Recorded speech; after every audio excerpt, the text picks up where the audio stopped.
हम आज भारत के परिप्रेक्ष्य में बात करने जा रहे हैं। अयमन अल जवाहिरी का मारा जाना भारत के लिए कितना जरूरी था। उससे पहले जरा तरार साहब आपसे जानना चाहते हैं कुछ एक डिटेल्स इस पूरे ऑपरेशन की, अगर आप बता पाए हमको। 21 साल बाद भी अमेरिका ने अयमन अल जवाहिरी को 9/11 के हमले की सजा दी, कैसे हुआ ये सब कुछ?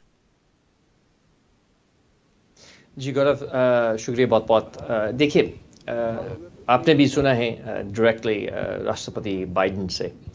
मेरे ख्याल में जो सबसे महत्वपूर्ण बात है वो ये है कि हम अफ़गानिस्तान को कभी भी आतंकवाद का अड्डा नहीं बनना देंगे, और हम बिल्कुल अपने जो ओवर द होराइजन कैपेबिलिटीज़ हैं, यानी कि जो हमारे कैपेबिलिटीज़ है कि हम दूर से भी हमला कर सकते हैं, वो हम जारी रखेंगे।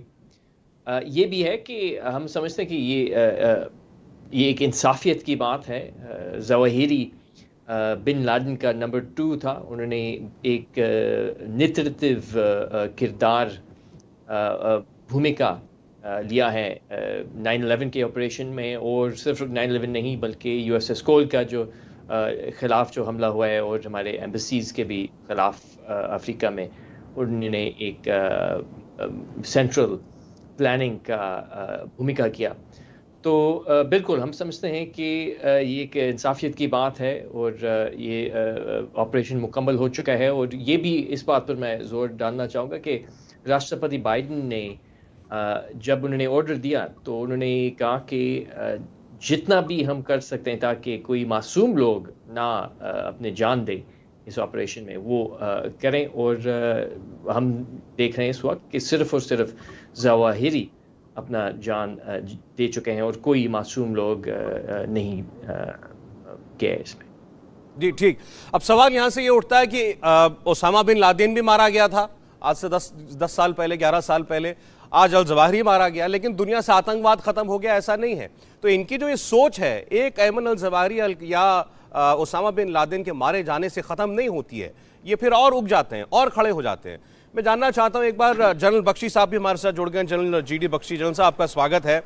ये अल जवाहिरी जो था सर, भारत के मामलों में हाल ही में इसने बहुत इंटरेस्ट दिखाया था।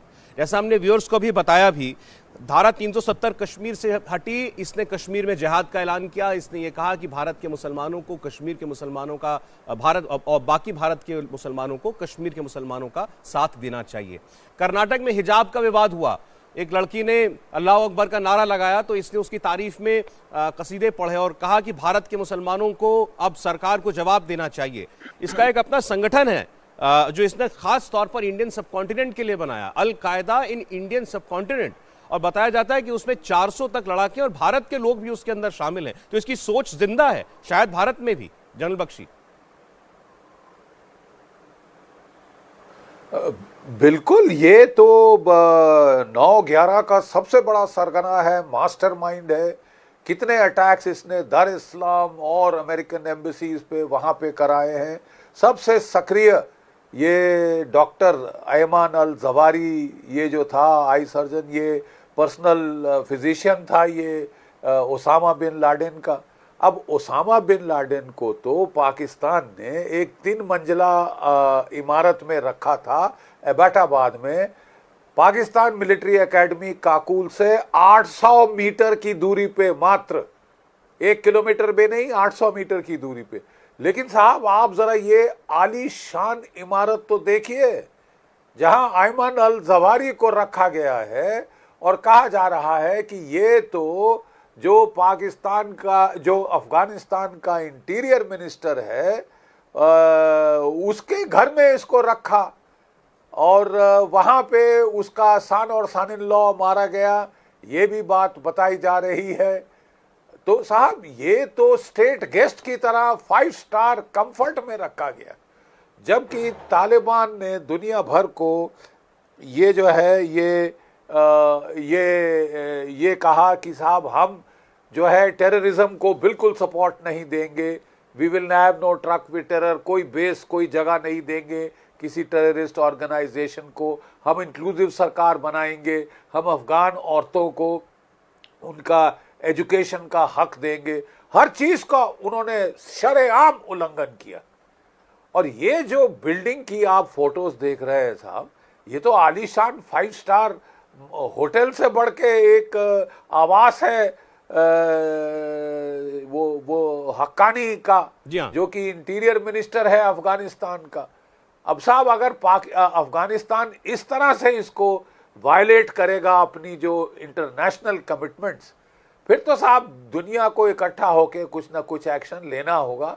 आपने सही कहा कि एक टेररिस्ट के मारे जाने से टेररिज्म खत्म नहीं हो जाता, लेकिन उस टेररिस्ट सरगना को मारना जरूरी है, बहुत जरूरी है। नहीं तो साहब वो अपने हथकंडे चलते जाएगा। और ये हमारे देश के खिलाफ इतनी साजिश कर रहा था। ये जो सिराजुद्दीन हक्कानी है, ये तो पाकिस्तान के खास चहेते हैं आईएसआई के।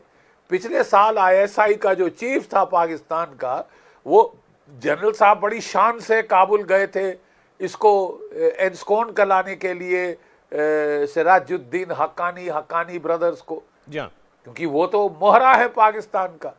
तो इसका मतलब पहले तो पाल के रखा पाकिस्तान ने अयमन अल जवारी को अपनी टेरिटरी में, और अब जब तालिबान स्थापित हो गया है तो उन्होंने वहां भेजा। और जो तालिबान है साहब, वो कोई वायदे अपने इस पे नहीं चल रही, वो शरेआम टेररिज्म को सपोर्ट दे रही है। और वेरी थॉटफुली हमारे अमेरिकन दोस्त वहां पे $40 बिलियन का फौजी साजो सामान छोड़ गए। वो अब कोई कभी श्रीनगर में आ रहा है, कभी कश्मीर में आ रहा है, बारामूला में दिख रहा है, कभी वो अफगानिस्तान में नाइट विजन डिवाइसेस वगैरह ये आनी शुरू हो गई है। हमको तो अब साहब अफगानिस्तान की तालिबान सरकार को आड़े हाथ दुनिया को लेना होगा। चलें ठीक, क्योंकि ये बिल्कुल मानने को तैयार नहीं, टेररिज्म को ये सपोर्ट शरेआम कर रहे हैं, ठीक है, 5 स्टार ट्रीटमेंट दे रहे हैं। वो बिल्कुल ठीक है, जैसा आपने बार-बार बताया, जैसे जिस बंगले में इसको रखा गया वो वहां के इंटीरियर मिनिस्टर यानी हमारे होम मिनिस्टर जैसे होते हैं, उस वो हक्कानी, सिराजुद्दीन हक्कानी, उसके बंगले में उसको ठहरा कर रखा हुआ था। अमेरिकी इंटेलिजेंस कई महीनों से इसको ट्रेस कर रही थी, तब जाकर ये व्यक्ति मारा गया, अयमन अल जवारी, अलकायदा का आज का चीफ। इंडिया टीवी हर वक्त हर जगह डाउनलोड करने के लिए सर्च करें India TV news Google play store या ऐप स्टोर पर।